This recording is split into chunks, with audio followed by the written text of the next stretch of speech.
Okay.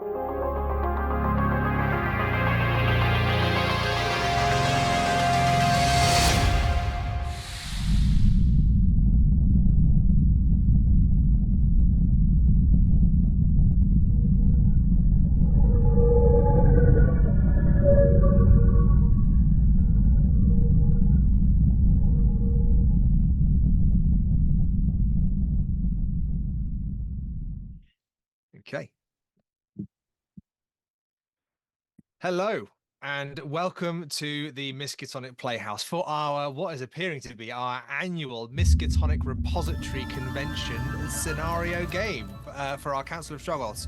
Whoop, whoop.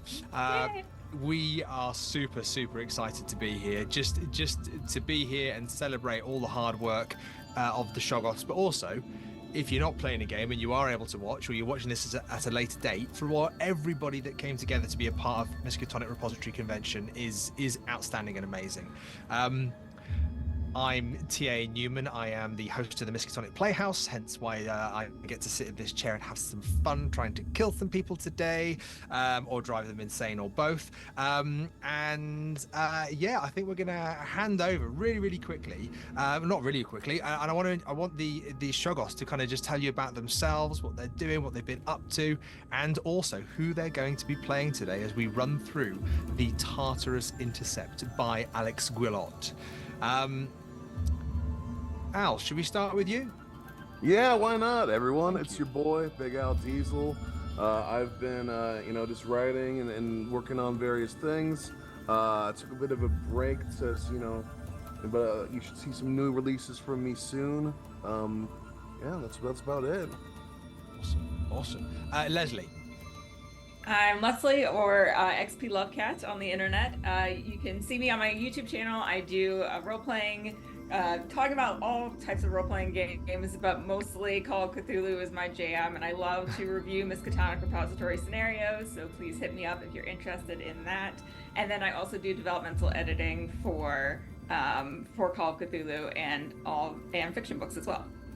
Dude, absolutely amazing as well. Fantastic work. And lastly, but definitely not leastly, Heinrich. Greetings, Miskatonic Repository. I am Heinrich Moore, and you may know me from YouTube for Heinrich Moore Presents. You may know me from some of my books on Drive-Thru RPGs Miskatonic Repository, be it my character creation guide or Heinrich's Call of Cthulhu guide to Carcosa. Or you may know me and the other Shoggoths here from Miskatonic Repository Convention, which is, of course, where we are for our 5th annual year. We are the organizers for this convention, and it has been a privilege for us to bring it to you. We are not quite halfway through, but we're moving in that direction. So we're really excited, and for me especially, it is a bit of an emotional convention, because this will be the last time I'll be chairing the convention. So I've done it for 5 years, and it is time for me to hand off the reins of this ship. That metaphor works. Yep, that metaphor works. And I am so delighted that I get to participate in a game by our very own Newman, because he will be our own in more than just one sense of the word, because he will be the next chair for the Miskatonic Repository Convention. That is going to be next year, and he will be maybe where I'm sitting. He will own my house. He will have taken over my identity, and yeah, I mean, spare dime every now and then for me. But no, just thrilled to have had the opportunity to run this convention, yeah, no, just really excited to have Newman coming in. Thank you, Heinrich, and I would say that it's definitely not intimidating trying to put your shoes on. But I also know, Heinrich, you've kind of led an amazing team here, and it's not just XPLovecat and Al here. Obviously, there are other members of the Shoggoths as well who do huge work, and other people in the background who help out. So there is a fantastic team that will be in place and will be supporting MRCon as we go into the future. Yeah, so speaking about the future, can I just get a rundown of your characters, please? Could you introduce yourselves? We are going to be in the year 2181, and I think it's fair to say we know this is happening in space. You are on a ship, the CCS Orpheus, a mining ship.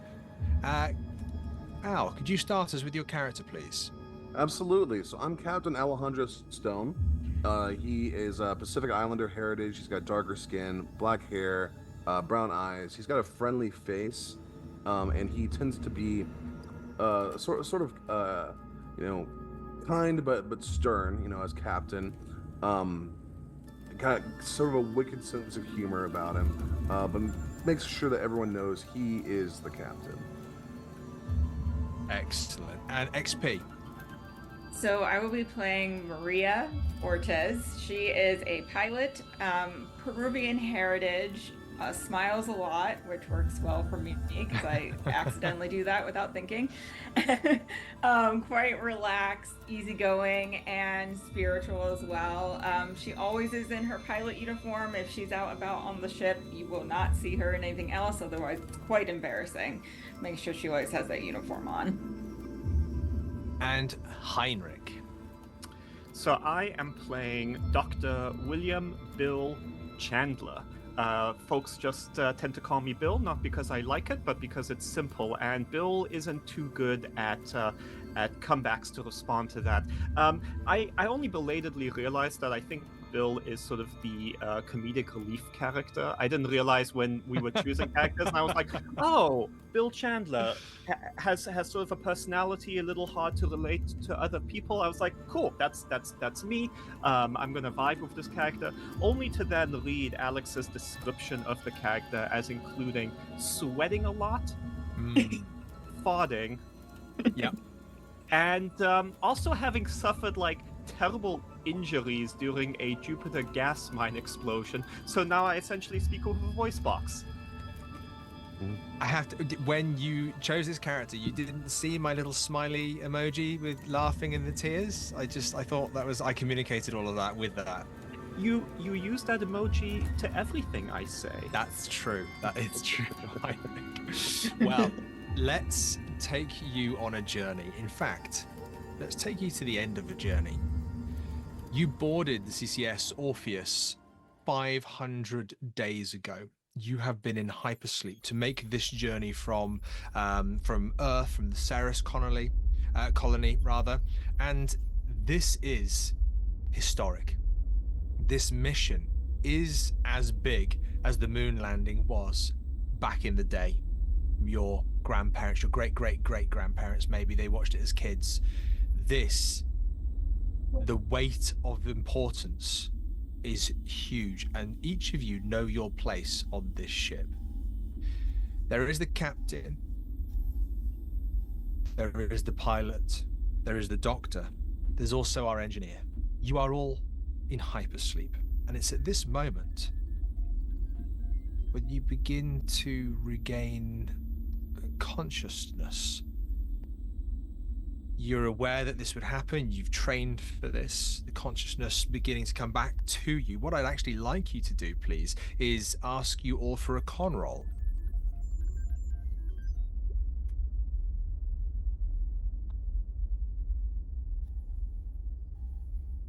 Okay. Let's have a look here. So, Maria Ortiz, our pilot, hard success, 25 out of 70. Captain Stone, 64 over 55, failure. Oh, and Dr. Chandler, 61 over 60, failure. Okay, Maria, when you wake up in your hypersleep pod, and you essentially, breath comes into you, the temperature feels to change. You get this sense of waking up. You hear this pressurized as the door begins to open in front of you, revealing this rather metallic, metal bulkhead environment that you find yourself in. What is it that you do? So first I'm going to stretch everything because that was not pleasant to be laying for that long. But, I wipe myself off, make sure my uniform is pretty much intact, and then just look around and see if there's anyone else that has woken up as I'm getting my bearings. As you do that, I'm going to take you over to the hibernation bay, just so you can see what this looks like, almost these schematics. you can see that there are a number of berths. You are in berth 2. That's your hibernation berth. And as you wake up, you can see in front of you in berth 1 is on the other side of the row is the captain. Captain Alejandro Stone, who doesn't appear to be waking up just yet. You can see next to you in berth 4 is none other than the engineer, Sven Green. Sven is a Nordic kind of Icelandic looking individual, physically fit, and blue eyes, not too dissimilar to you in the fact that Sven tends to smile at most things, but it's more of a distant smile. It's always there, as opposed to I'm happy with everything. And Sven seems to be just lying in their pod across the bay. You have H. Baines, who was Harold Baines, and they're just kind of lying in their pod as well. And then, respectively, you have there is one empty sleeping pod, and then there's another with Dr. Chandler in. So 5 is empty, 6 has Dr. Chandler. There's XP as number 6 begins to open. So Dr. Chandler, this is you. You get that sense of the doors begin to move, consciousness begins to come to you. You feel refreshed, actually. You regardless of your constitution rolls, you all feel refreshed upon coming out of these hibernation chambers. But I'm going to ask Maria Ortiz for a spot hidden, please. Okay. As you look around this room.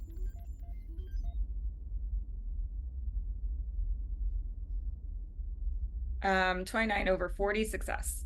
Nice. Okay.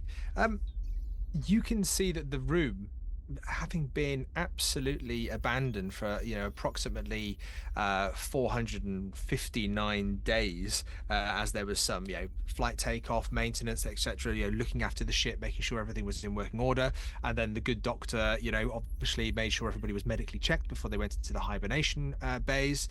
But you can see as you look around the room, as the doctor comes out, it draws your attention that H. Baines, their pod, it doesn't seem to have the same glowing lights. Quite rudimentary lights, quite bolted on, almost that you'd expect to see, almost in any kind of hard environments, mining manufacturer. They're almost these bolted on lights, and there's blues and there's oranges and there's reds. None of them seem to be on. Maria, what do you do?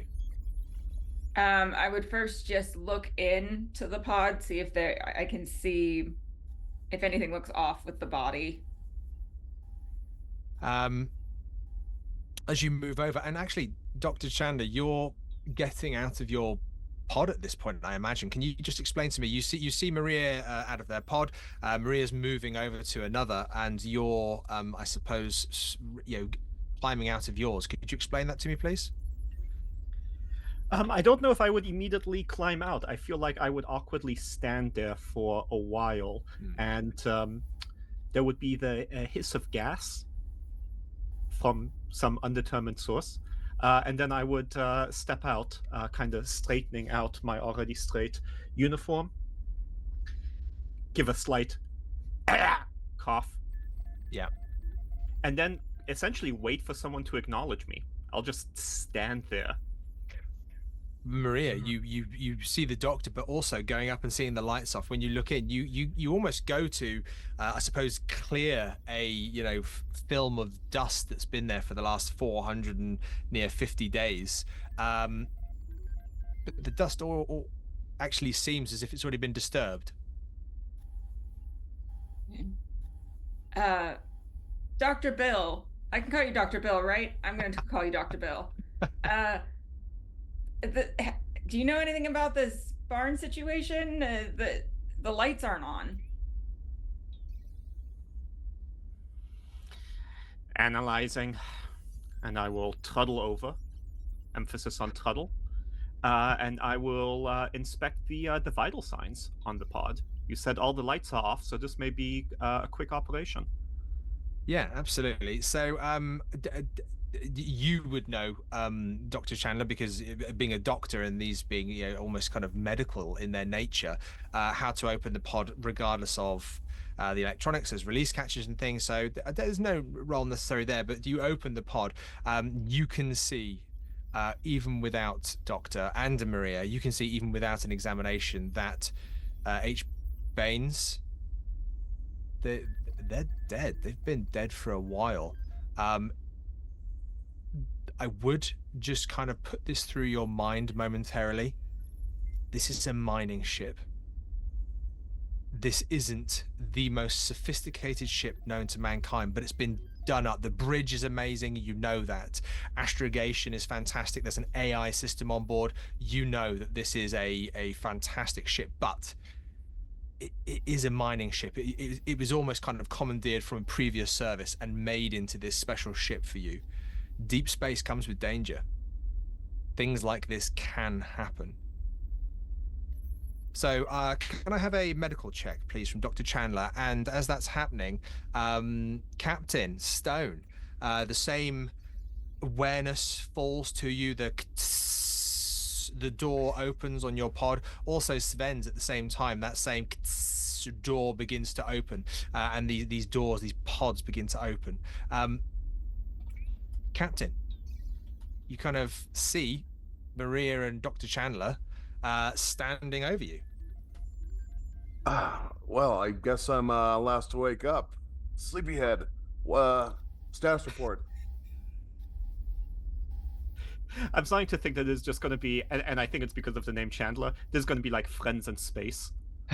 Could I Except one of the friends has already died. That changes the theme song a little bit. Yeah, absolutely. Yeah. I know they're all dancing around the fountain or whatever. Exploding. Yes, that name does bring with it a certain weight, doesn't it? A certain power. When the captain, you for a status report. Yes. Captain, Sorry, Doctor. we seem to have a problem. Dr. Bill, you want to field this one? I will do a cursory inspection because I failed my skill roll, so it's going to be a very cursory inspection. I've already come to my conclusion, and this is sort of, I understand that they expect me to like touch the body and some stuff, otherwise, you know, how would they know that I'm doing doctor things? So I will like lift up the person's arm and then drop it. And you said that this is bonds, right? Yes. And I will say, shipmate Bonds is deceased. Cause of death? That is the meaning of deceased. Cause of death. I look back at the pod, sort of look it up and down as though that tells me all the information I need to know. Look back at the captain. Equipment failure.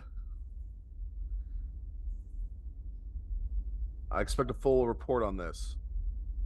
Sven is now kind of, tall, blonde, blue eyes, kind of standing behind you, Captain. Sven is a ship's engineer, and kind of almost kind of lurching between you and Maria over to see what Dr. Chandler's doing, and he just kind of goes, "Oh no, this was not supposed to happen.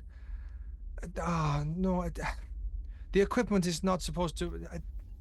No, it's supposed to work for everybody. It is supposed to work for everybody. What happened? I will look at it. You understand? I did not build this. You know, this is not a me thing. But what I can do is I can look at it and see what the problem with it is. But you have to understand, Captain. I am not responsible for this. Sven, we don't need to be assigning blame. I need to find out what happened so I can make sure it didn't happen again. Okay, I'll do my flight checks, engineer and structural checks, and then I'll make sure I come back down and find out what's happened. Will I find you on the bridge, Captain? Yes, of course. Kind of pulls the cigarette out, thinking that you guys aren't really looking, and just kind of lights the cigarette in the hibernation bay, and just begins like sitting there looking at the thing, waiting for you guys to leave.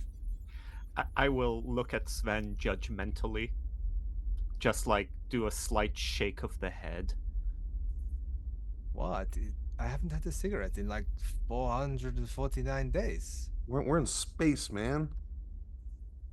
Hey, Captain, what do you do if you see a spaceman? What?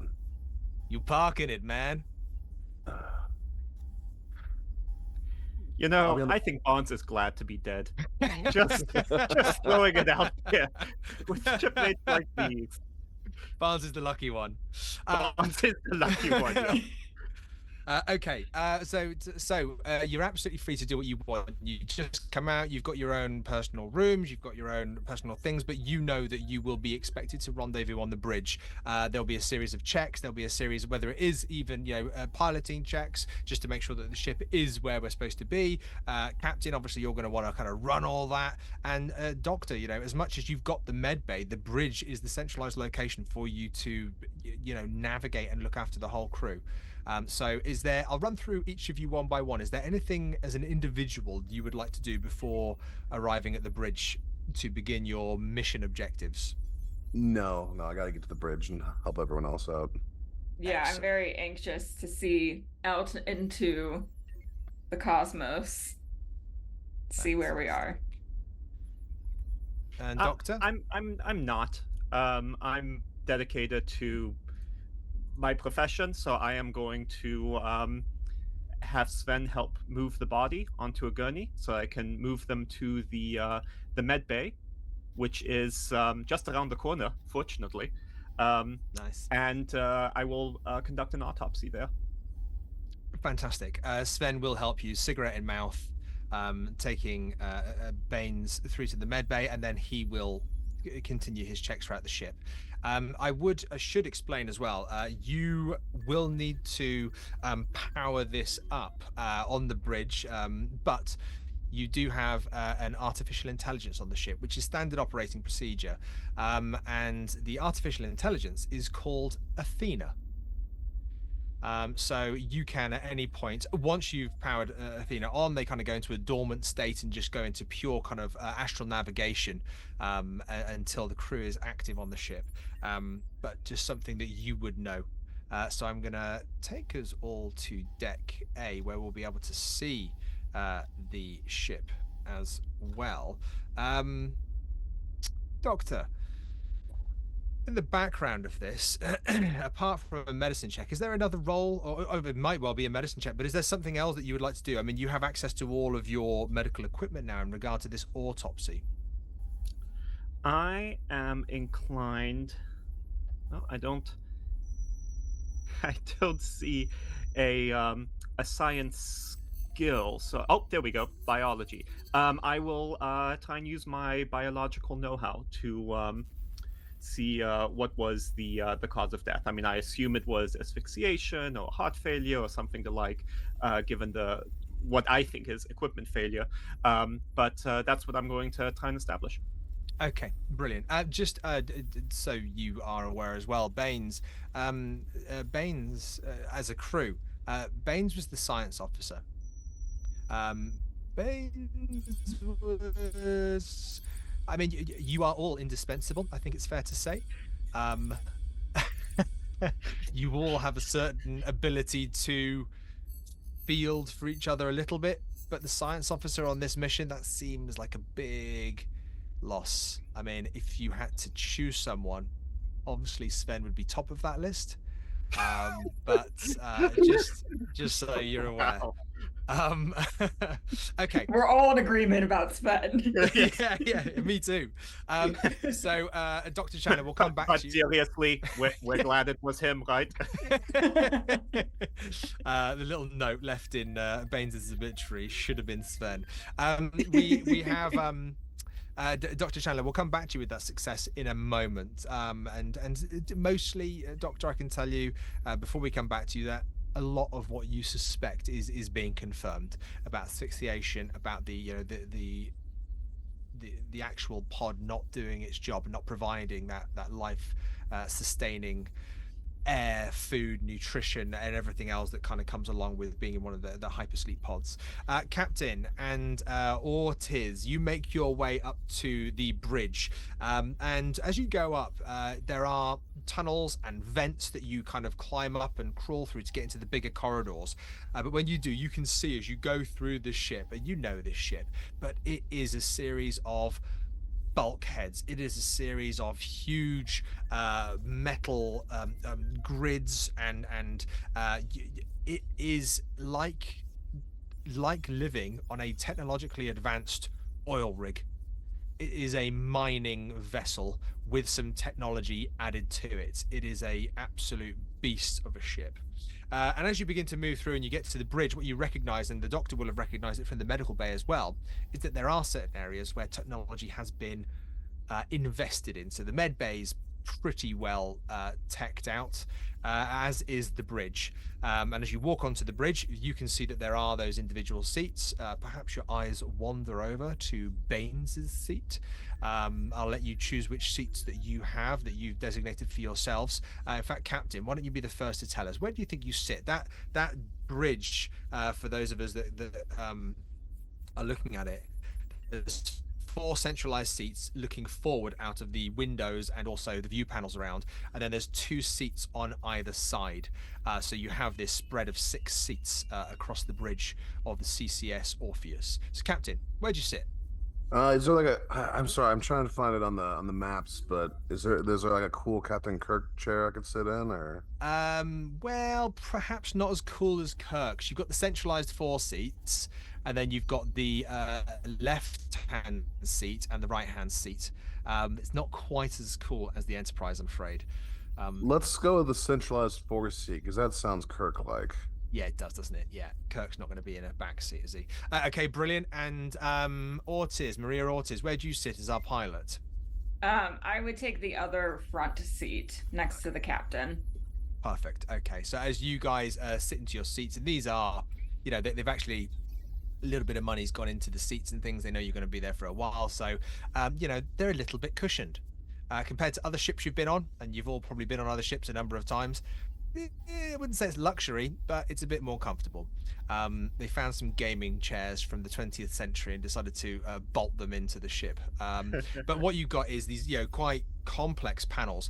Quite a few of the panels are a mix of technology. You've got some that look like old literal flip switches and buttons that you press, but then next to that you've got an interactive digital panel. So there is a mix of eras in regard to technology. Okay, Captain, as soon as you sit down, the digital panel in front of you, it just kind of pings, ping, it kind of glows, and it glows with the symbol of the Wayland Mining Company, and it's waiting for you to press it. Yeah, I'm going to press it. Okay, so as you press it, a message comes up on your screen, and I would love to ask you to read it, please. Yeah, absolutely. Would you read it out loud for us, please? Where can I find it? It's on a roll 20. There we go. Sorry, just a moment. Good morning, crew. Hopefully this message finds you well, and everything is proceeding as planned. We've been having some difficulty maintaining a telemetry link with the Orpheus, and we need you to check the hardware link up on your end.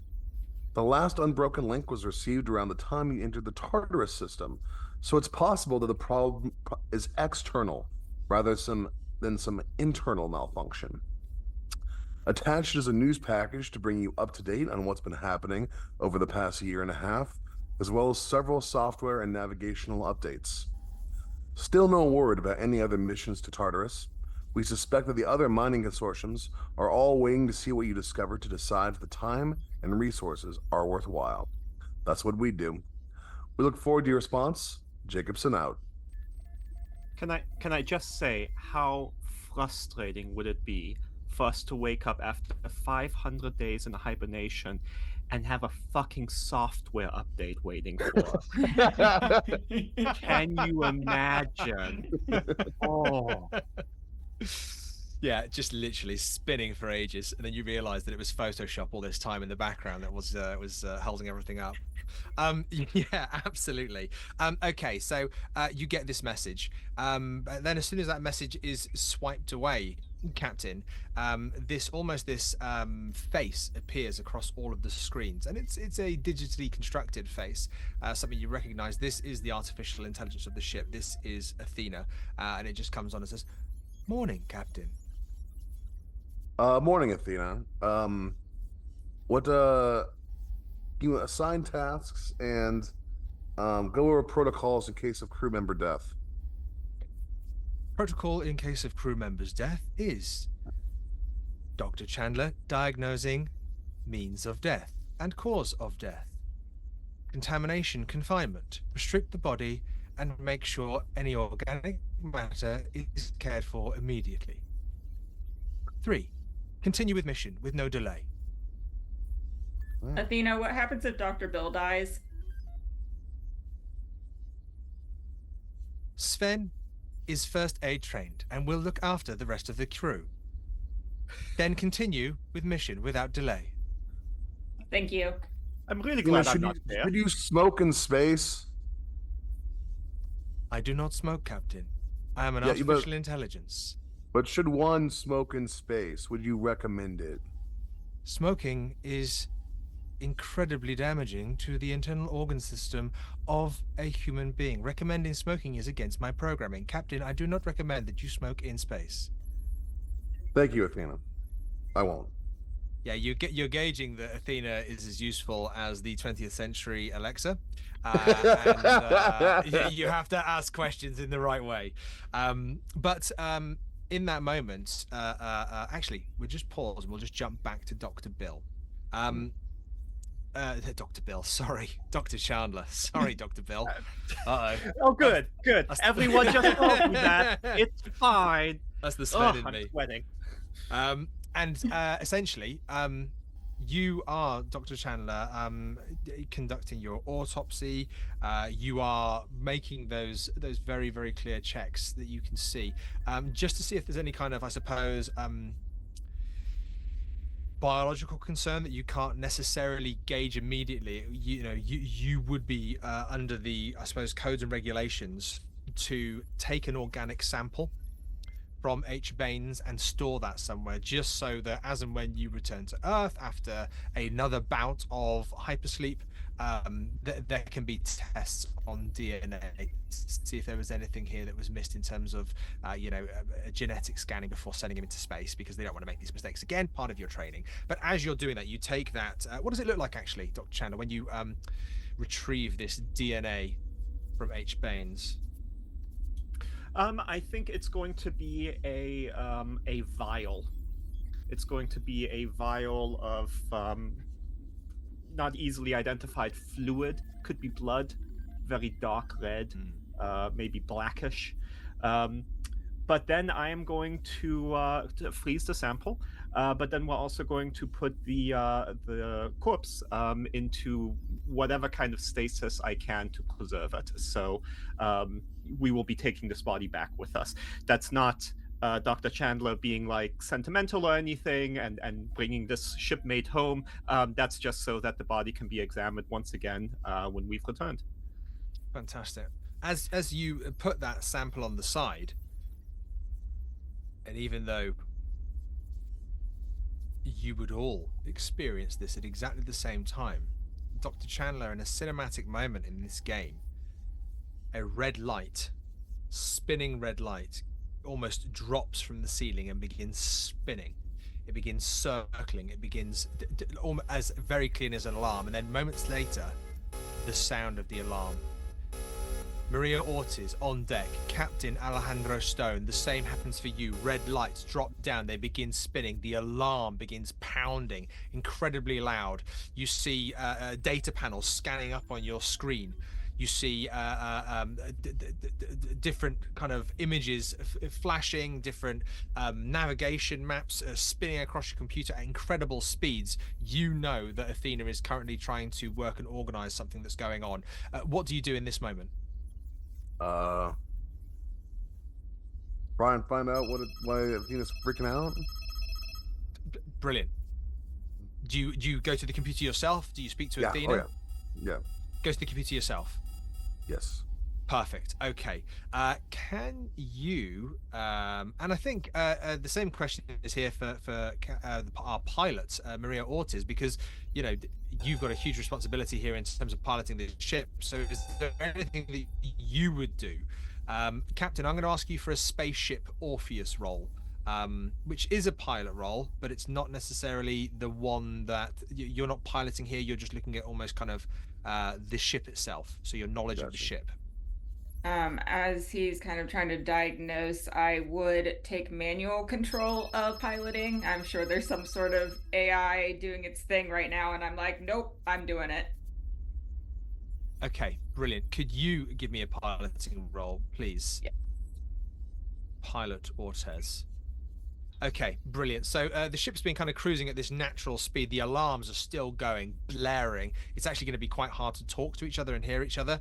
And there is a moment where, wherever you are on the ship, including Sven, alarms like this in space, the knowledge that you are in a tin can hurtling through the great void is terrifying. The feeling that you must get from this. In fact, I'm going to ask for a sanity roll from everybody. Without knowing what's going on, that knowledge that something is wrong is huge. Okay, Captain Stone, your training kicks in. Wow. Okay. In fact, all of your training kicks in. Let's see how Sven holds up, shall we? I think we know. The sheet's taking. I imagine Sven swallows his cigarette. Absolutely. We'll come to Sven in a minute, because what I want to look at here is, Captain, you rolled a 4 under 60. That is outstanding. Extreme success. Absolutely amazing. Our pilots rolled 55 under 58. So Maria Ortiz, you are holding it together. And our doctor has rolled a 17 versus 70. So again, an outstanding. This is exactly why you were hired by the Wayland Corporation, to make sure that you could keep your calm in these moments. Captain, you don't lose any sanity. Neither does actually Dr. Chandler. Maria Ortiz, you will lose 1 sanity. And it is just that sense of you are in control. You are now in control of the ship. And Ortiz, as you take control of the ship, you begin to feel it pulling in a direction, but you can't see across any of the sensors, across any of the navigational material that you've got. You can't see why it's pulling in a direction. And Athena pops up. Pilot Ortiz, please relinquish control of the ship so I can write its angles. I'm doing just fine. Pilot Ortiz, please let me assist you. The ship is undergoing an unregistered directional pull, and I want to... I will take control of the ship unless ordered not to by the captain. Athena, stand down. Ortiz is pilot of the ship. We're gonna die immediately. We're gonna smash Stream into over. the planet. Yeah. Athena blinks out. You have control of the ship. But what you begin to see out of your window, it's not even up on a sensor, although you see them popping up on the sensors, you see them popping up around you as you go. What you begin to see is the most beautiful, but also most terrifying sight. You recognize the 2 planets that you were aiming to approach in this Tartarus system. Erebus, a larger planet, and Nyx, a smaller planet. Knowing that you've been moving towards those 2 planets is the mission. It's a part of your objectives. Survey the Tartarus system. That's what you're here to do. Analyze data, analyze landing sites, land. Put some claim beacons down if you can. Retrieve samples. If you can do that and go back home, you are heroes of humanity. But as you look out at Erebus and Nyx, you see something that is more terrifying than anything you've ever known. You see this, swirling hole between Erebus and Nyx, pulling everything in within its orbital cycle. Captain, I'm cool, but what do you want me? What would you like me to do? Pilot stuff. Just do great piloting things. Okay, maybe should we aim for not the middle? Middle seems good. What's wrong with the middle? I feel like our captain may have been a legacy hire. That's brilliant. That's a turned really it- good idea to do that, actually. I'm probably enhancing science and space a ton with that. We go in the middle, we go and we look at both places at the same time. That's brilliant. Okay, Pilot Ortiz, your training kicks in. Can I ask for an astrogation roll, please? Yes. Captain's too sane. That's the problem.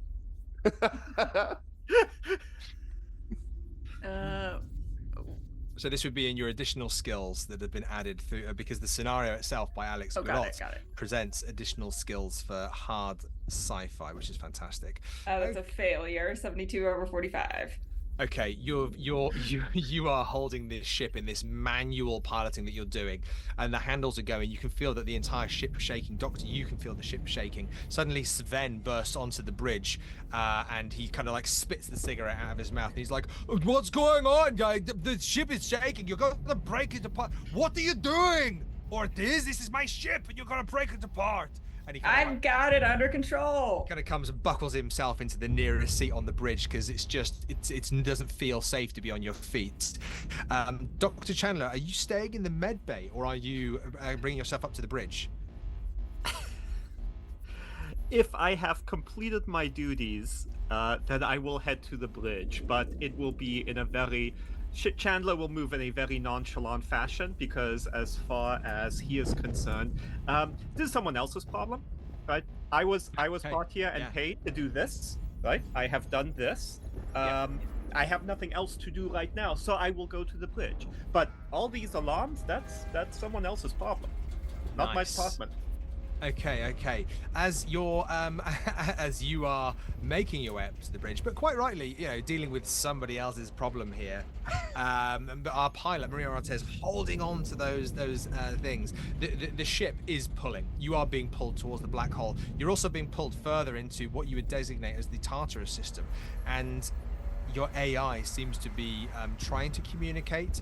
There's some words that are sputtering out. There's occasionally the Dark, Nyx, landing, Captain, relinquish, Captain, relinquish, and these words are also coming up on the screen in front of you in this kind of broken language. And then finally, this image is thrown up to you, and it's thrown up in such a way that you can't not engage in it and look at it. So I'm just throwing this handout up for you now, which is a visual that Athena has thrown up for you of the Tartarus system, and she's trying to communicate to you. She's like, that whole dilation,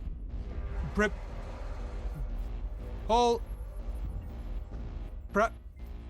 and you eventually get these words: primordial black hole drawn into a primordial black hole. You know that part of video games, like the tutorial, where if you just keep doing stuff wrong, eventually something will like pull you in the right direction to keep you from immediately killing yourself? I feel that that's what Athena is trying to do. Athena is saying, don't relinquish the controls to me. I'm glitching. So probably. So yeah, I'm just gonna be like, Maria, just don't run into that black hole. Okay, go into Nyx. That is my new position. I'm headed that way. Yeah, We'll make a safe landing on the small planet. Okay. Yeah, that's great. Okay. When I get to the bridge, I will, seeing Ortiz like struggling with steerage, I will say something to the effect as I strap myself into one of the side seats. Why is brilliant. the advanced and very expensive artificial intelligence not piloting the vessel? You can't trust those things. They think that humans have 6 fingers. They're gross. They're dumb. Can you guys be quiet? I'm trying to make a landing here. Not that I'm nervous. And then you hear as this is happening, and Leslie, XP, I'm gonna ask you in a minute for another like a piloting roll here, but not just yet. Oh, you can roll it, but we're not going to use it just yet. Captain, the Athena's face is trying to materialize, and it's across all panels. So Dr. Chandler can see this, Ven can see this, Pilot Ortiz can see this, but her face is trying to materialize, and she just keeps popping up, and the words you can gather. In fact, actually, give me an intelligence roll. Or illicit roll, Captain. Actually, or Dr. Chandler, you're there as well. I'll allow you to do it. I think Pilot Ortiz has enough to deal with at the moment. Let's make that listen roll. Okay. Oh, good. Yeah, this will be fine. Yeah, 42 over 20. As expected. As expected. I imagine Dr. Chandler is still like, yeah, I mean, things aren't good, but still someone else's problem. And Sven is pretty much next to you, speaking in like fluent Nordic language that I will not attempt to do, whilst trying to light a cigarette. And he just sounds like he's having an existential crisis personally, whilst everybody else is trying to make sure. There's no smoking on the bridge. There's like only so much oxygen on the ship, man. I'm going to have a cigarette, okay? Don't tell me not to have a cigarette, because I'm going to need a cigarette. I will throw you in the brig. Don't think I won't. You throw me in the brig. As long as I have my cigarettes, I'll go in the brig. And in this moment, Captain, Athena comes through, and she's like, Captain,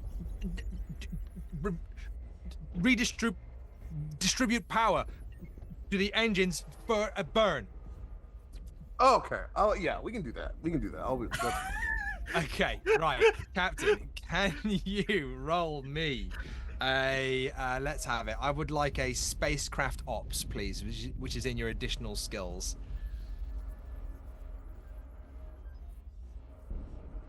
Oh. Okay. I like it. Just so you know, inside Dr. Chandler's head, he's thinking to himself, "I hate you, Captain. You know what? You know what? I think I gotta push this roll. Oh yes, please, I look over Captain. at Dr. Bill, and I'm like, man, he really needs me to do this.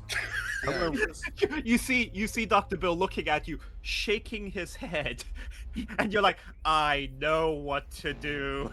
I am getting visions of Captain, what was his name? Flash Brannigan? From Futurama. Zap Brannigan, yes. Zap Brannigan, that was it. Kip, we're going that way. But sir, it's the other way. Shut up, Kip, that way. Yeah, that's what I'm seeing right here. This is brilliant, Al. I'm loving this. Please push the roll, please. Yeah. Oh, come on. So it's not a fumble, obviously, because your skill is 70, but you did worse. You did Yes, worse. you did. Okay, so this is where, thankfully for you, Captain, our pilot banked a piloting spaceship roll in the bag here. So XP rolled a 58 under a 65 in terms of taking manual control of the ship on the way down. The captain here is throwing in this extra burn to try and get us around the black hole and then swinging us down to Nyx. Ortiz, the captain hasn't helped.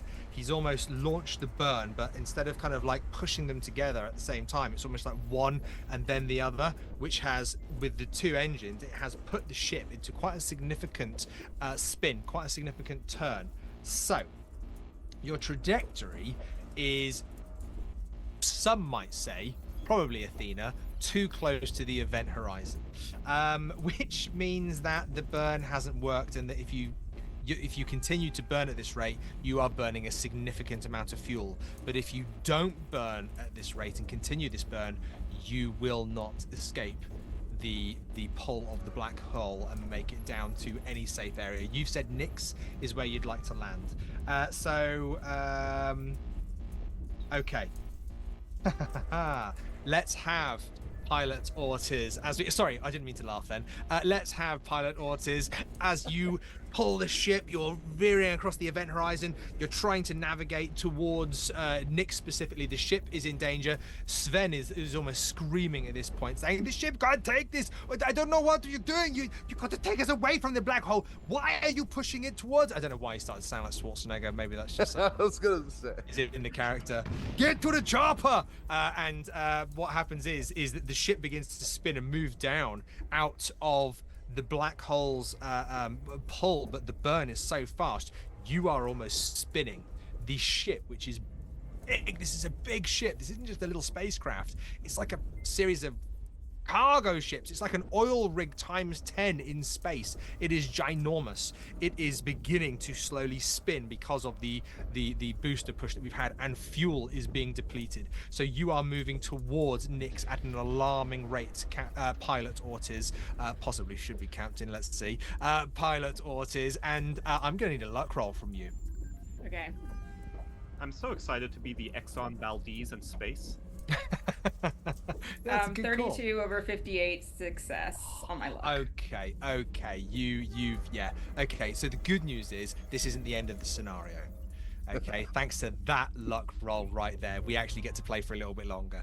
What happens is the ship, essentially you start to feel it, and it's actually it's coming into orbit through Nyx. That's the thing, that resistance of the planetal orbit is the thing that allows you to realign. In fact, actually, I'm gonna ask for another piloting role, I think, but let's just check.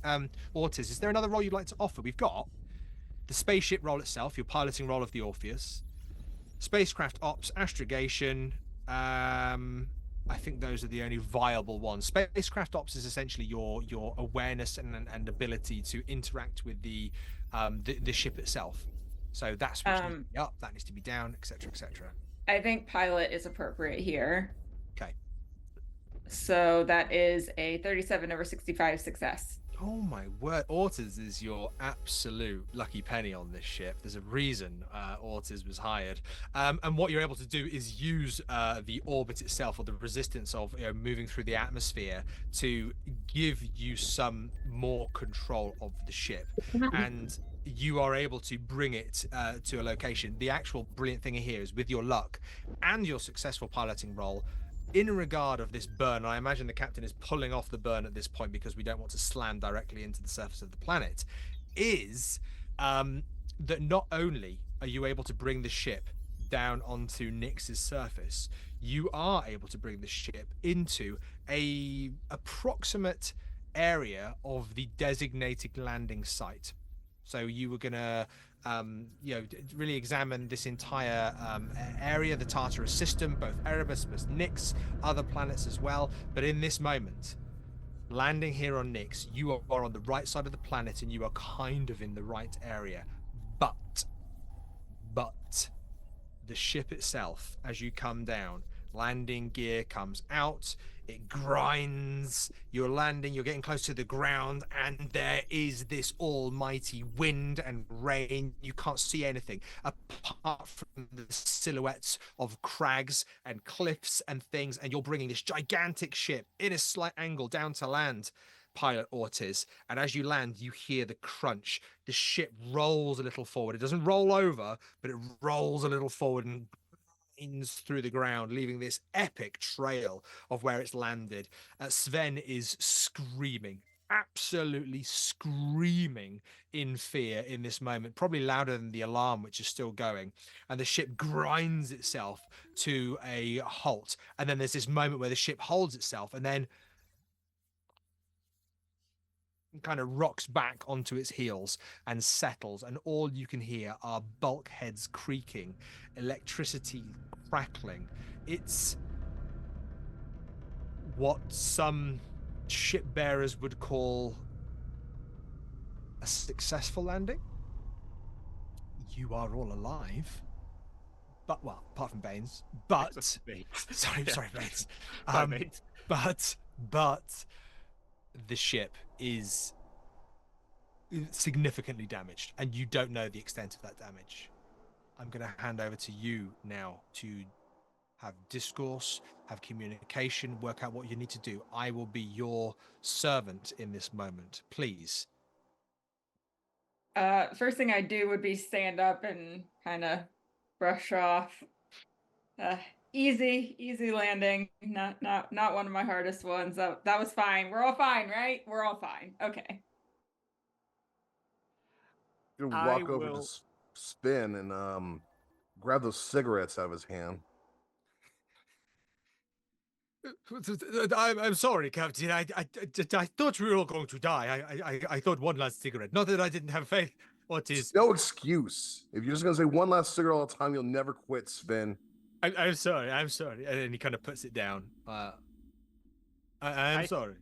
I think while the captain is distracting Sven in that way, I will take maybe a hyper spray of some relaxant, and just help Sven calm down a bit. Oh. Maybe it knocks him out. That could also be fine. Is that your intention? Is that what you're trying to do? Yeah, sure. Let's go for it. Okay. What? Is there a role here? Well, I think it's fair to say the one thing I'm about to ask you all for is a sanity roll, because you've just been through what essentially is near, imminent death, but you have survived. But you are now on a slightly wrecked ship on a unknown planet, which doesn't bode well for I'd love to go back and see the kids.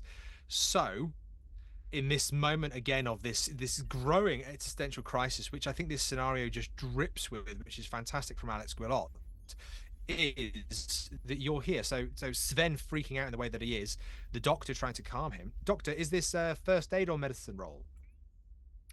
This is going to be medicine because I need to dose correctly. The idea is not that like Sven is going to be knocked out and sleeping. We may need Sven, but just that Sven is very, very chill. Yeah. Nice. Okay. Right. Okay. Well, let's. Oh, here we go. Let's have that roll. Yeah. There you That go. worked out. I know what I'm doing. I'm a doctor. So he does. Have we had a video malfunction? Oh, the captain has been replaced by Athena. Did Athena witness what the captain was doing and then just say, I'm sorry. Right, well, we'll work on personal moments for you guys for now, because I think Sven in this moment, he's got his cigarettes and he's kind of like, oh, and what is this, an injection? Is it the classic? It is. Yep. Yeah. Yep. And he just kind of, hyperspray. thank you, doctor. I don't know what came over me. I'm more than capable of fixing the ship. I just need a minute to, take it all in. That's understandable. Ortiz, your ship. I know there's the captain, but your ship that you pilot. Yeah, he captains people, you pilot a ship. The Orpheus, you consider, it's yours. It may not be the best ship you've ever flown, but this is historical. Your name is going to go down in the history books. What are you feeling right now? How are you kind of experiencing this? Would you like me to roll sanity? I think that's a blooming good idea. Thank you for reminding me. Also, the doctor and the captain and Sven will all need to roll sanity. Okay, so I got 27 over 57 success on my sanity. So I, although I've had a lot of training in piloting, this was absolutely the most difficult landing I've ever had to experience. Yeah. Although I'm not going to show it. And I feel grateful for my training, and I'm feeling a little bit like spiritual that someone was looking over me, or some forces in the cosmos were looking over me, and that it was meant to be here. And I am thankful that we are all safe. Okay, perfect. Well, that I mean, with your sanity roll there as well, 27 under 50. Doctor, wow, 11 under 70. Both of you, in this moment, there is the only way we'd get away with 0 sanity after such an experience would be a critical success. So even with those wonderful successes, I am going to request a sanity point. That is something that I feel in this moment of and I love this phrase. This, this is very Lovecraftian. This existential dread. There is this sense of, beyond anything that any normal human might experience. This is huge. And as you have that moment, oh, Doctor, sorry. Well, I was just wondering whether you could explain, not for me, because again, I know how to use Roll20, but how would I reduce sanity score? How would that happen? Right, so on your character sheet, what you can do is you can click edit mode in the top right corner, and then with your sanity, you got 2 boxes. Yeah, you got it. One's your token. Got it, and by got it, I mean I knew this all along. Your friend that you were asking for, asking for a friend. I do that all the time, asking for a friend, guys. In fact, I think I've done that with you guys a few times as well in our Shoggoth chats, just going, asking for a friend, definitely me. Yep. So in this moment, I'm going to say that the captain actually is escorting Sven to... He's probably escorting him to his quarters, and he's having quite a stern conversation with him. Sven's been quite disrespectful on the deck, and what we want to do is obviously, whilst Al is struggling with technical difficulties, is kind of make sure that they are still there to jump back in as and when we can. But it leaves you two on the deck. Athena is staying quiet, but the panels begin to just glow. Or it's not an alarm. They just glow with this almost kind of orange light. You can see this image is being presented, that it's waiting. The panels, Athena essentially, is waiting for you to interact with the panels. Well, I've left the bridge. I'm accompanying Sven back to his crew quarters if he needs to take a few minutes rest, or to engineering so that he can start figuring out what's wrong, what's broken, and how maybe to fix it. And then I'll once that's done, I will interact with the computer system. I'm not very super skilled in computers, so I need to rely on whatever software tools there is.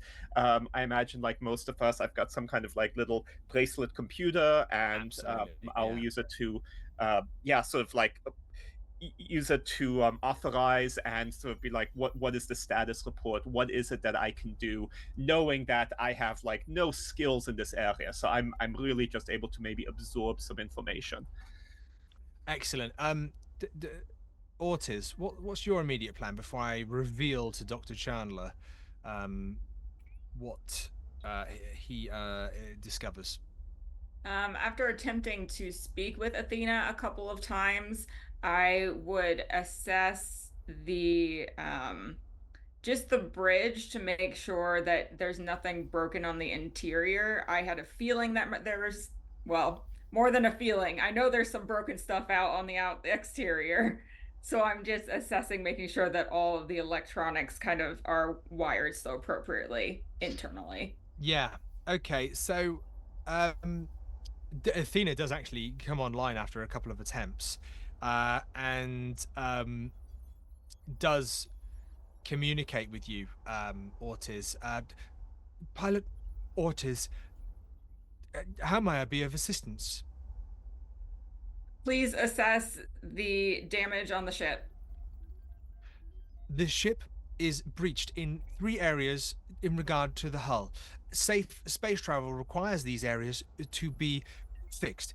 I would suggest, and then there's a series of kind of things that come up on the screen, which are areas of the ship that need to be fixed.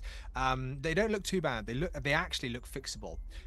So this is the breath of relief. There is a sense of, if time is spent doing this, there's a reality that that it could happen. There could be, the ship could take off again. Essentially, the landing gear is this kind of comes up. Athena kind of comes on. The landing gear is irretrievable, but takeoff from Nyx's orbit and return to Earth and Ceres Station may not need landing gear. I would suggest repairing and then beep bop bop these areas of the ship to make sure that it is space worthy, it is void worthy. And after that, Athena just says, there's a complete change of tone. These areas of the ship need to be repaired for safe return to Sarah Station and Earth. Congratulations, crew. Objective 1 is complete. Orbital survey of the Tartarus system. Your rapid descent from the Tartarus system and the primordial black hole has affected somewhat the time dilation of your experience and existence. Do not worry. Objective 2 is still available for you to engage. And you get this data coming up now, which is all about analyzed data and landing sites. Is there anything you'd like to say to Athena? And in fact, Doctor, this is something that perhaps on your wrist as you're returning to the bridge or something, you're kind of seeing the access of Ortiz. It's a very transparent system in the ship. There's no kind of like private interactions with confidential material. No, I love the idea of like confetti dropping from the ceiling, bright lights, like congratulations, objective 1 accomplished. Almost like an emoji. Yeah. I will start. So I'm trying to use my skills as best I can here. Void physics maybe is going to be the most appropriate one, because I'm trying to, player myself thinks, boy, we really just should fix the ship and leave. Character, unfortunately, probably thinks, okay, well, it's a mission, and we're here to do a job, so let's keep doing job. I don't like Mr. Dr. Chandler.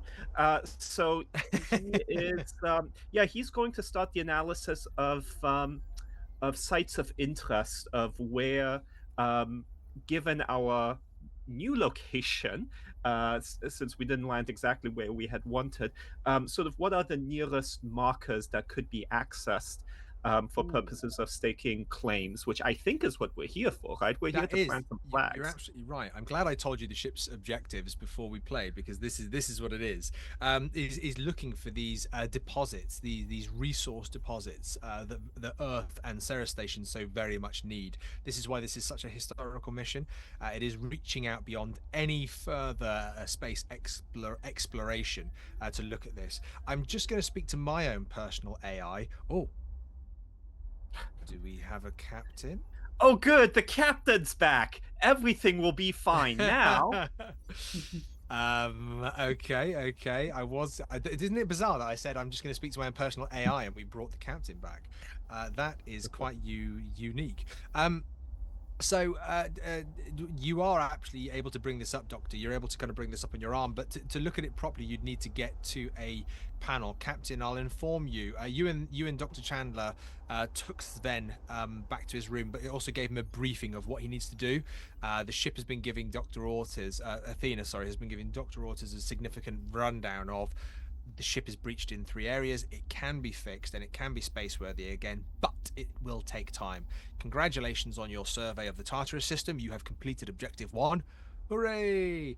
And Athena also informed you of Objective 2, which is to analyze data and landing sites, which Dr. Chandler has just begun. I'm going to ask my own personal AI that I call Cosmic. Can we bring up 2 handouts at the same time? I think I'm getting a nod.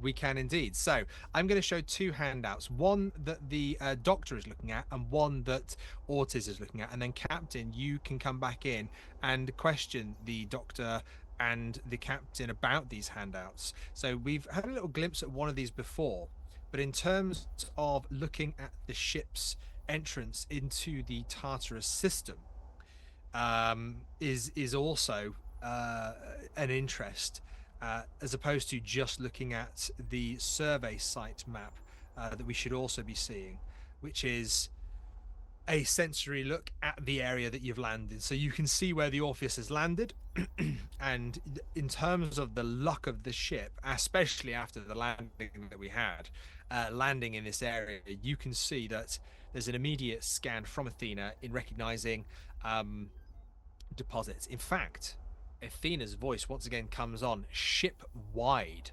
So not only do you see the Tartarus system, and you might be able to recognize and see that Athena has already calculated that the trajectory you have taken has had an impact on you for time dilation. So there is something that all crew members need to think about here. There is a realization that with the trajectory around the the primordial black hole that you've taken, that you are now in a situation landing on Nyx where every day that you spend here because of the primordial black hole and the manipulation of time and space equates to 47 days on Earth.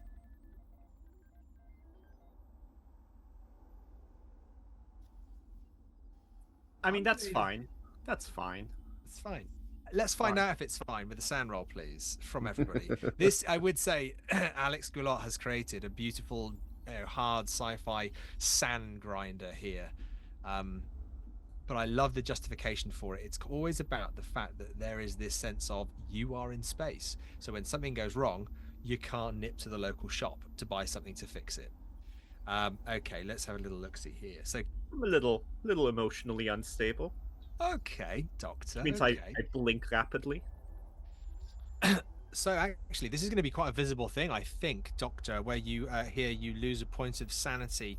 Pilot Ortiz and Captain Stone, you regain your composure. Captain, only just. You feel in this moment that you might want a cigarette and then go, actually, I've just put Sven in a bit of a position because of him doing that. No, I'm fine. That's not an issue. But the Doctor right now, both Pilot Ortiz and Captain Stone, you see that there's he's blinking a lot.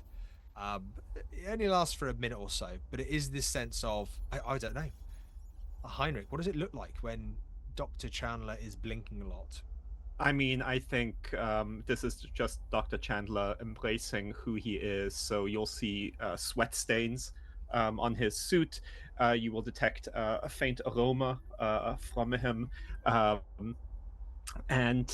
Yeah, he's going to be looking even more taciturn than usual, even more antisocial. I would go over to Doctor and take his face in my hands, say, "It's going to be okay. I promise. The Great All has us covered. We safely made it here. You're going to be fine." Nice, I love that. And the Great All is the 2181, the year of our Great All, a new religious belief, which I think is lovely that it's been included here. So I'm sure a man of science fully, expects and responds to that lovely, comforting moment.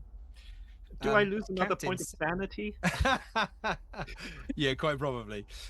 Captain, seeing Dr. Chandler like this, but also seeing your pilot reference religious connotations on the bridge, are you happy with all of this? Yeah.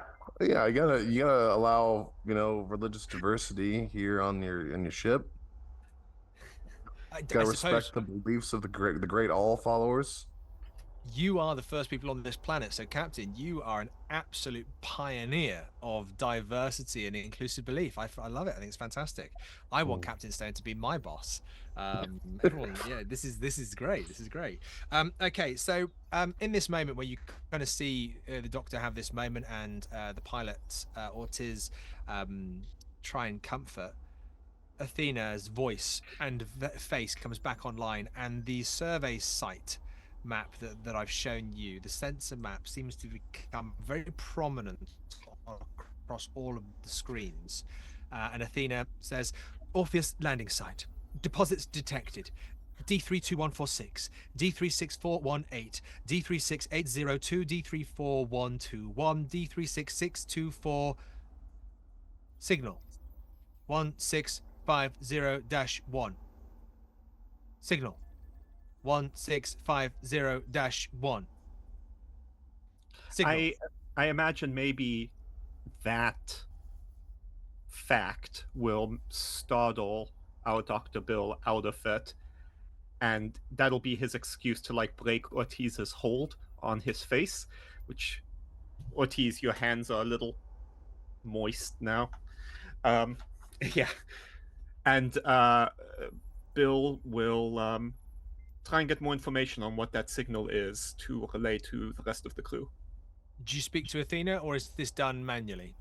Um, I think it will be done manually, but really I am talking to Athena. I'm just not vocalizing it because I don't like to talk.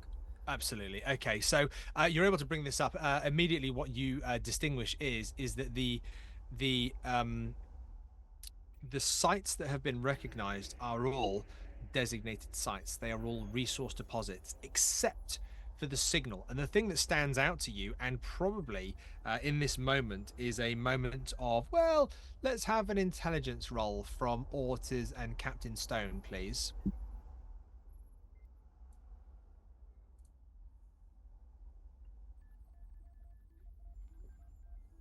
Captain, well, tell me, Captain, what are you thinking about? Why is this signal not bothering you? There's a hell of a lot that's happened, Captain. So I think you're well within your wheelhouse to be thinking about other things. Zap! You know, those ghost signals, right? They just happen. You know, you can't be worried about every signal that's out there. You know, 100%. In this level of deep space where there is no life, this could be anything. It's probably an old toaster or something. Absolutely. Ortiz, as a pilot, seeing this signal ping up, you recognize that there are the deposit sites, which is a part of the objectives as to why you're here.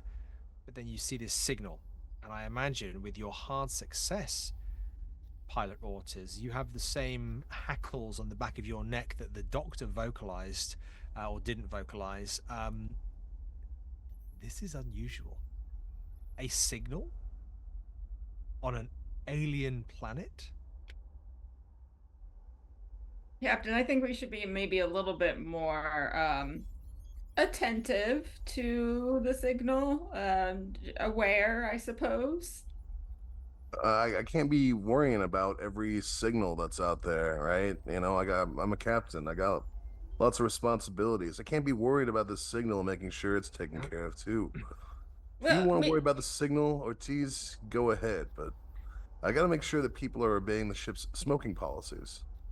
Yeah, you do have a lot to handle there. Maybe not the term worry. I mean, I'm not worried, but yeah, definitely not worried. But it is just a little bit strange. Just as you're having this, sorry, I want you to continue this conversation because I'm loving it.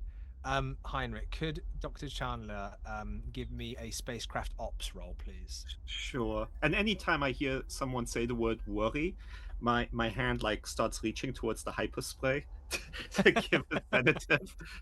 Sorry, Pilot Ortiz, please continue to deliver your point to the captain. Maybe as we go and investigate these deposit sites, it might be worthwhile just to take some weapons with us and to go in a group, preferably, just in case. Not that I'm worried. Yeah, I mean, this is a civilian ship, so we can't have weapons, you know?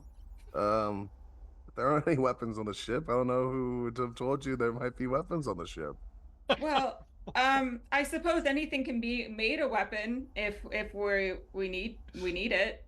The Dr. Bill, actually, you have quite a wonderful medical center, and I'm sure there's sharp things there. Maybe perhaps we can have that as we investigate this area. Sharp things. Yeah. Oh, I'm sorry. Sharp things. Yes, sharp things. Dr. Bill will... the doctor... Oh, yeah. Go on. No, Dr. Bill's going to head to Medbay and see what he can rustle up. Without even saying anything, Dr. Bill, affectionately known as Dr. Bill, begins moving towards the medbay, and Athena bursts into life. Her voice seems less congratulatory as it once did, and more back to its serious nature of helping the crew of the Orpheus achieve its objectives. And it just kind of comes on and says, Captain, new priority objective. Signal 1650-0. Signal 1650-0. New priority objective. Okay. Now I'm starting to worry a little bit about the signal. Worry? Doctor comes back with hyperplay. I have a not worry. I have maybe a concern about I have to go. I have to go be in the bathroom for 1,000 years, and the captain's gonna go leave, and he's gonna go to the security locker where he can get the secret weapons. Excellent. Okay, so Captain, obviously you didn't hear this. Pilot Ortiz and Dr. Bill. Sven definitely didn't hear it. You absolutely can. You can help yourself to it is by the laws of the AEC illegal for a civilian ship to carry these weapons, and this is why the captain was very specific that there are no weapons on this ship, because it's illegal. You're not allowed to have them. But for security reasons, the AEC did also include a secret cache of weapons that only the captain knows about. So as much as the captain says he's off to the loo, that's all you assume that's happening. Captain, you know that you have access to a Glock 99 pistol and a Glock 34B shotgun. Each of them is designed around the model of a magnetic rail gun. So they don't need air to fire. They can be fired in space, and there is no recoil because it's not how they work on a magnetic-based system. So you very much have access to those things. Captain, is there something you are doing at this point other than getting these guns? Yeah, so when you communicated this to me earlier, you said there's 2 Glock 99 pistols and 1 shotgun. Is now they're just 1 pistol, 1 shotgun? That's right, yeah. Okay. No, sorry, apologies. 2 pistols, 1 shotgun. Awesome. Yeah, I'm gonna grab the pistols, I think, and leave the shotgun for the moment. Absolutely. Excellent. And you know, within your crew suit, you probably can conceal them relatively well with a few minutes of. In fact, actually, do you want to give us a disguise roll? We don't really see that often, and I imagine there's no points that have been added to that. So I'm just curious. Oh. Huh. Okay. Well, fuck. If I miss the roll, I'm gonna grab the shotgun too. The captain is in fact happy to see us. Yes, very happy on multiple points by the looks of it. This is unusual. Captain, so you appear to have a physical deformation. Well, before the captain reappears with his slightly extended exoskeleton here, what we actually get is pilot Dr. Chandler. Are you still on the bridge with pilot Ortiz? Oh no, you went to look for sharp weapons. I was going to look for weapons in the medbay, what I could engineer. Pilot Ortiz, as a moral compass and often probably company person that you seem to be, you're the person that's been clearly hired to do the job. Can you give me an education roll? Now, this isn't necessarily a pass or fail. This is more about where on this range of pass and fail we are. Okay, 79 over 60. Okay. So what I'm going to give you is this. A little bit of a lead, Maria Ortiz, our very own pilot. The signal 1650. It's coming in on a kilohertz frequency. That's quite a historical frequency to be coming in on. From your training and as a part of your flight training, possibly military training, that's up to you to let us know. But from some love of learning about spaceships and piloting, this frequency and this communication from this frequency, you begin to listen to it now, again, repeat, and on repeat. And you really begin to hear it, Maria Ortiz. And there's a moment, it takes you a while, it takes you about 30 minutes actually of listening to it. But you recognize it's an SOS. An SOS signal on a planet called Nyx in the Tartarus system at the farthest reaches of the galaxy. That doesn't make any sense, Ortiz. What do you do? I'm gonna pray. I'm sure the doctor would approve. I am feeling uncomfortable. This is not my expectations. And while I'm alone here on the bridge and composing myself, I'm going to just kind of ask the Great All if there's anything that I need to be aware of and to watch over the crew as we venture out and see who this SOS is coming from. Excellent. Okay.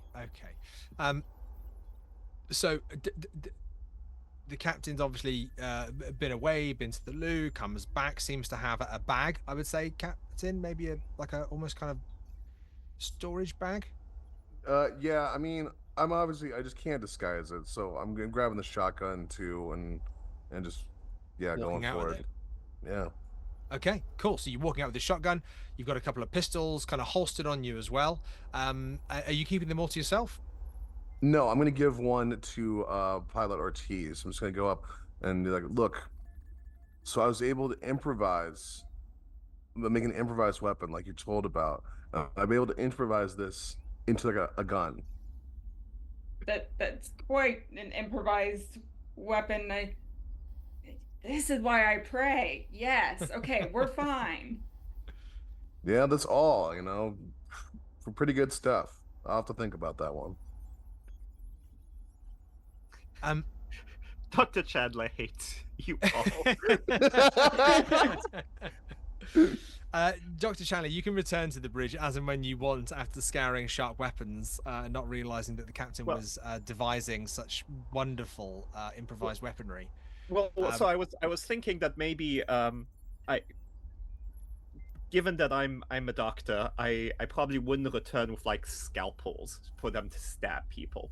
So I think I attempted a biology check and did quite well. So what I'm hoping you'll allow is a couple of things. One, I want to go up to the captain and give him a what's the word? Not a diuretic, but something to make sure he doesn't need to go to the bathroom again. Excellent. Yeah. A constipation pill, I believe they call that. Yes, our captain's going to be locked up tight. And then I will traditional, I refuse. I'll just go in my spacesuit like I did on Mars, like I did on Jupiter. So... A lot of internal screen wiping on that. Oh, no. you refuse, Captain? Go on, Dr. Chandler. And then I will make sure that everyone is also equipped with. It's not going to be like a syringe. It'll be again some kind of like hyper spray, and this is going to have a mixture, if you'll allow, of essentially stimulants and something to suppress feelings of pain. So I don't want to put things into D&D terms necessarily, but if something is going to go down, right, and they need to heighten their perception, right, they need to heighten their abilities, this is going to do that for a while. It's going to give them a boost of energy, strength, dexterity, what have you. So I want to provide that stimulant to them. That's, I feel like, what I can do in order to create a weapon for them. So Heinrich, I love that. I really like that. I think what we're going to do with that then is essentially, let's assume there's some kind of pill that you're able to just kind of deposit up behind your back teeth or something, and that any chosen moment you can crunch it, and that will give you a flood of adrenaline or some such thing that Heinrich described. What we'll equate that to in mechanics is you will be allowed a bonus die when you use that. You each have one. Okay. Nice. So as and when you dictate, you can say, Keeper, I'd like to crunch my pill. And that will, for whatever role you've done, you can do it. Do you need to do it before or after the event? I think it will. I think it's going to need to be before the event just to make it really fun, because that's the way a bonus die works, isn't it? So you get the bonus die and then you can roll, and then you can roll with the bonus die. So we'll stick to the true mechanics of Call of Cthulhu, but I like that. Thank you, Heinrich. Okay. I really like that I will idea. I will install that in all of us as well as Sven. So I imagine, and Sven is with you. I imagine there's some kind of cinematic walk down to the vac suit room, which is the suits that you wear. Sven is he's do do you want me to come with you? I mean, the ship it needs a bit of tenderness, It needs a little bit of love and care. I mean, I can come with you because I am incredibly useful. But Sven, you've got to come with us because I need to be sure you're not smoking. right, yes, no, I mean, I absolutely can. Do I get the gun? No, Right. Okay. we don't have guns. Guns are Uh, illegal. how about? I mean, well, I'll step out of character. I think what Dr. Chandler would suggest, but I also don't want to break the scenario. Dr. Chandler would offer to stay with Sven and make sure he's not smoking and make sure he's actually repairing the damn ship. Happens But like, does that no, break the you're scenario? you're with us, Chandler. Sven, you stay behind, but you have to promise me you won't smoke. Brownie's honor, Captain. I will not smoke. I will chew gum. I will And I give will him. fix. I will give him some nicotine gum, and I will also stick a nicotine patch on his forehead. Oh, that's good. I like this. I will get to work on the ship. You know this is not a quick fix, right? Just so you know. Just so you We'll be right back. know. Doctor, did you hand out scalpels just for my info? If you would like, sure, 100%. If you want a scalpel, I would like one. Yeah, you've got the pill that you can break inside your mouth. It's like this false tooth, I guess. And Yeah, then yeah. you've got a scalpel. Excellent. You remember that you do have this kind of like comm screen on your arm as well, so you have that ability to still communicate with the ship as and when needed, and Sven if you needed to, or Athena. So you have these vac suits, and there is a number of different vac suits, but the ones you're wearing, they're actually relatively quite snug. They're not the bulky 1960s Apollo mission hardly can move suits. These are, almost just like wearing a wetsuit with padding. They are relatively comfortable. They have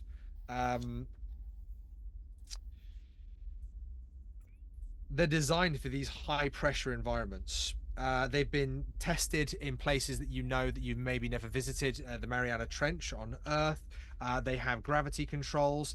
They have about 8 hours of oxygen within the life cycle before the CO2 scrubber would need to be cleaned. So you've got about 8 hours after leaving the ship to do this. Luckily for you, that the signal isn't too far away. There was the option to perhaps use a truck that you had that was a space vac truck, but unfortunately in the crash that you endured, your Type 3 Gemini survey pod, which could have helped with further surveillance, and your Tesla Ceres 5 utility truck were absolutely destroyed. That's one of the areas where the hull needs to be where the hull breach needs to be fixed. So you're going to have to march out on foot, and before you clip your helmets into place, this suit is pressurized. The oxygen cycles within the life unit, and the landing pad is lowered from the ship. Is there anything that you would like to say or do? So, prepare for my status as first man on Nyx, Nice, excellent. All the suits have an internal recording device. In fact, actually, could you give me a Captain? You're preparing for those moments. Could you give me a spacecraft? No, a vac suit ops, please, which is in your additional skills.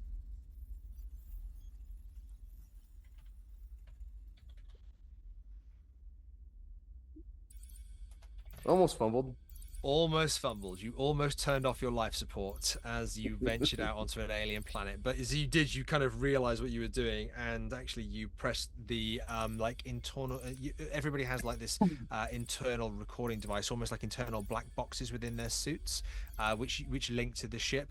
But it is with this failure that you see almost the link icon, which shows that there is a digital connection to the ship.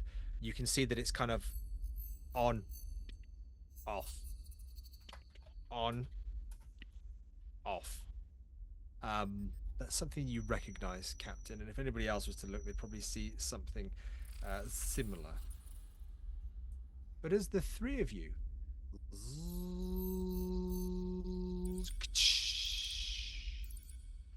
the access ramp lowers, and it reveals to you the planet Nyx for the first time.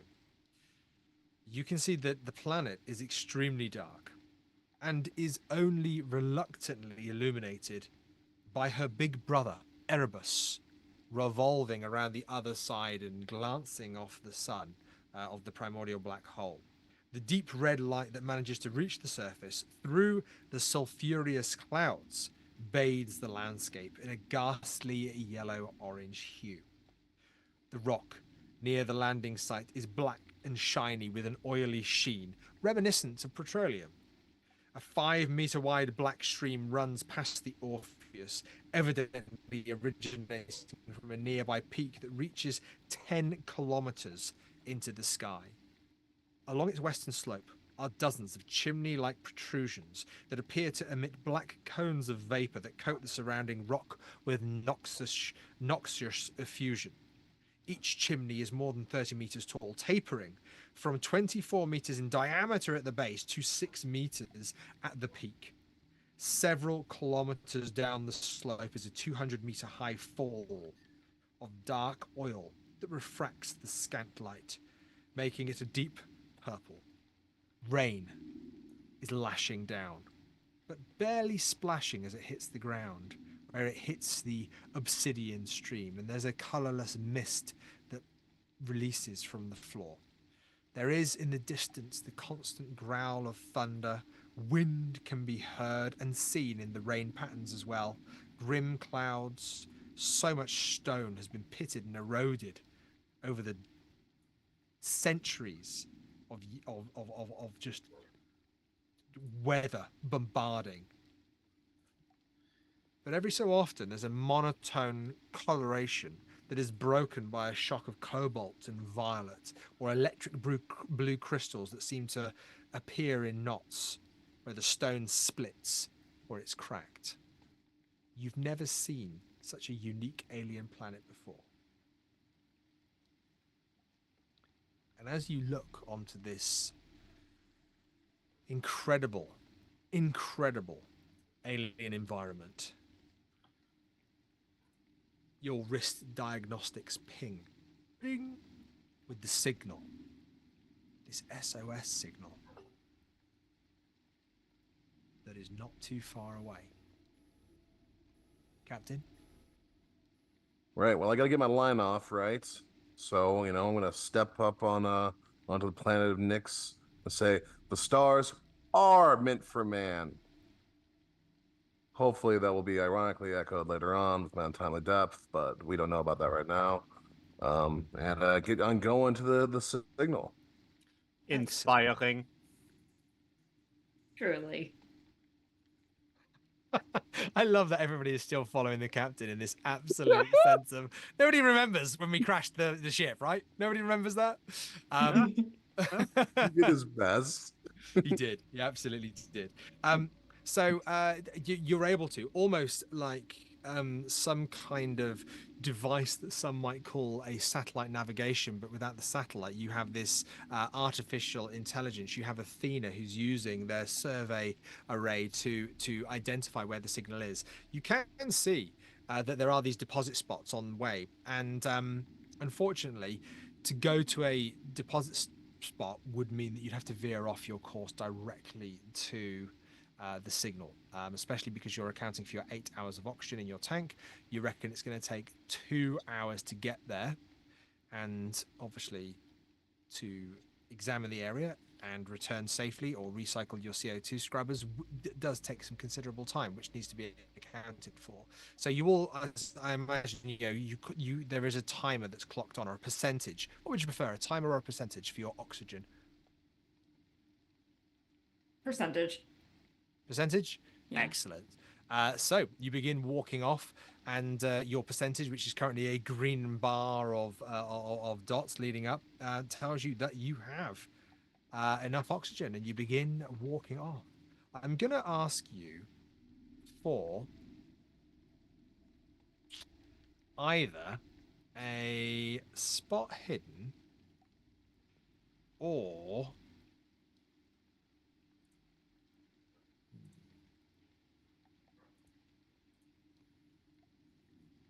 no, I think it has to be a spot hidden, I'm afraid. All right.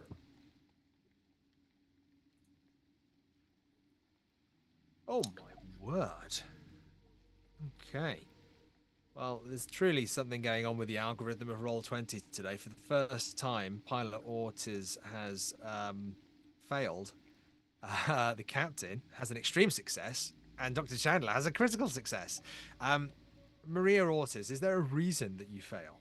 Definitely. I am taking in the beauty of this planet, and I am kind of in awe. I'm temporarily not really worrying about the SOS signal. I'm just like taking in the fact that we're here and how beautiful it is. Excellent. Yeah, absolutely. And it is in its absolute hostility as a planet. It is beautiful that there is another environment out here. You are the first humans to ever set foot on this planet. Is overwhelming, I imagine, and quite rightfully a distracting process. Captain Stone, with your extreme success, I'm going to say that in your peripheral vision, and it seems to stay in your peripheral vision, Captain, that every now and then you see rocks, and as you're following, you can see on your HUD display on your arm that you're moving closer to the signal, the SOS signal. But through your peripheral vision, you can see every now and then, I swear that rock moved. That rock, it's a bloody big rock. It's like a meter long, a meter and a half. I wasn't there a second ago. It was there. Ugh. Indeed. Is there anything from that, Captain, that you do? Change your behavior, change your pace? You guys are on a good pace, actually. And the captain, I imagine, Captain, you're leading this? Yeah, yeah. I'm just gonna fall back a little bit, should slow my pace just a bit, and start talking to Ortiz. Just gonna give a little. Hey, so is this one of those planets where the rocks move? I mean, no, it is quite beautiful here, but I don't know what rocks moving. We could move them. Would you like to touch them? I'm sure we No, could do that. I mean by themselves. By themselves. They move by themselves. I'm not aware of any earthquakes on this planet. Man, this was really Barnes's territory.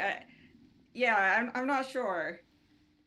Look, just keep an eye out for it, all right? Like, just kind of in the periphery. Just.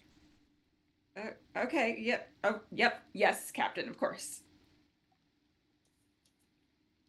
Well, yeah, in that conversation you've had, Dr. Chandler being perhaps a step back between you two, with the critical success, you have also seen this rock move. Perhaps even more than one, Dr. Chandler, but also when you turn around to look, and the ship is gone now. We've been walking for a while. The rain and the wind, it's not hard going because of the suit, but in terms of visibility, in terms of morale, it's a little bit hard going. You swear there are these almost like circular like kind of objects, distance. They almost look like if you had something in your eye and it like was tracking your gaze. There seems to be a couple in the far distance.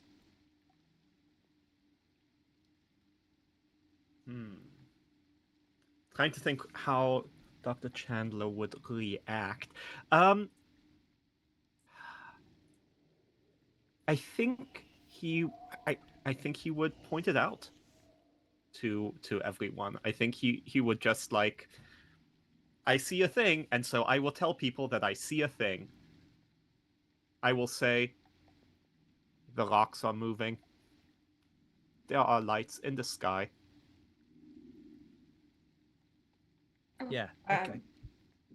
I mean, Captain also said that. Not that I didn't trust him. Of course, I trusted him. But Dr. Bill, you say you saw multiple of these rocks moving? Affirmative, Pilot Ortiz. Okay. Well, I'm not sure if there's anything we can do about that. Look, if the rocks want to move, that's their prerogative. You know, c'est la vie. You gotta live and let live. The captain was I think hired you might because be of right. their diverse mindset. That's why they were hired. Absolute brilliant.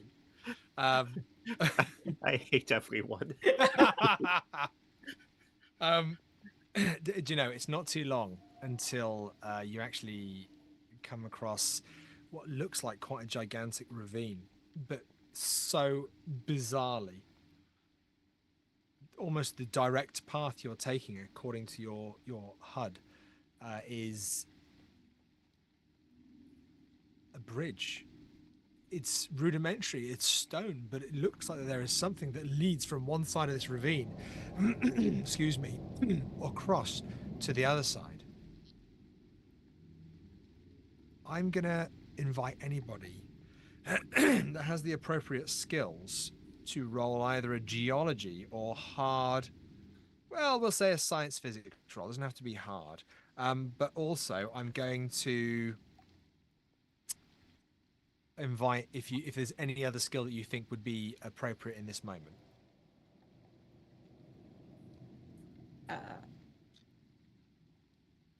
It'll be really hard for me to justify anything here.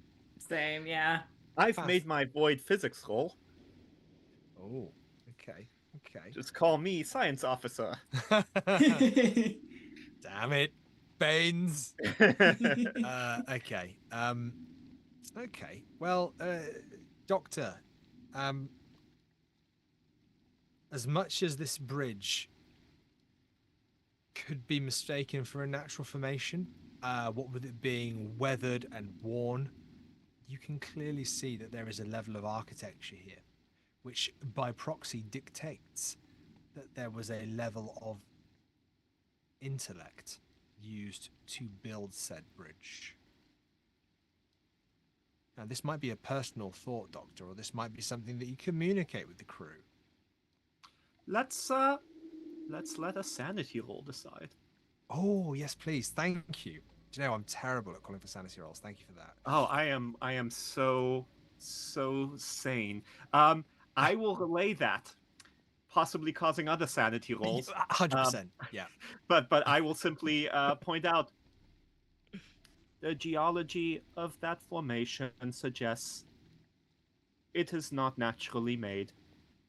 It shows signs of intelligent design. And I will say it in like this just monotone, you know, Lovely. with my voice box, because yeah, for Dr. Bill, it's just like, oh, all right, there's another fact. We love ourselves some facts. And in that moment, yes, thank you, Pilot Ortiz and Captain, a sanity roll, please. Pilot Ortiz, whoa, 94 over 56. That's what we call back home a big old fail. But Captain Stone with the 15 over 60. So, Pilot Ortiz, I'm going to ask you for a 1d4 here, please. And it might be, we'll probably be coming up to a small break soon. I'm going to ask everybody just to remind themselves of where their 5th of sanity is as we go forward, because this is what some might describe as a bit of a hard sci-fi sanity grinder, and I hope to see people break. I mean, people might break at some point. So 1 point of sanity loss. Oh, Maria Ortiz. Of course, it's 1 point. But 1 point of sanity loss for you, Captain. Oh. There's no immediate sanity loss for you, but there is this, as there is with the Doctor, this feeling. Maria, you feel this significantly more. A feeling that someone's watching. Something intelligent is watching.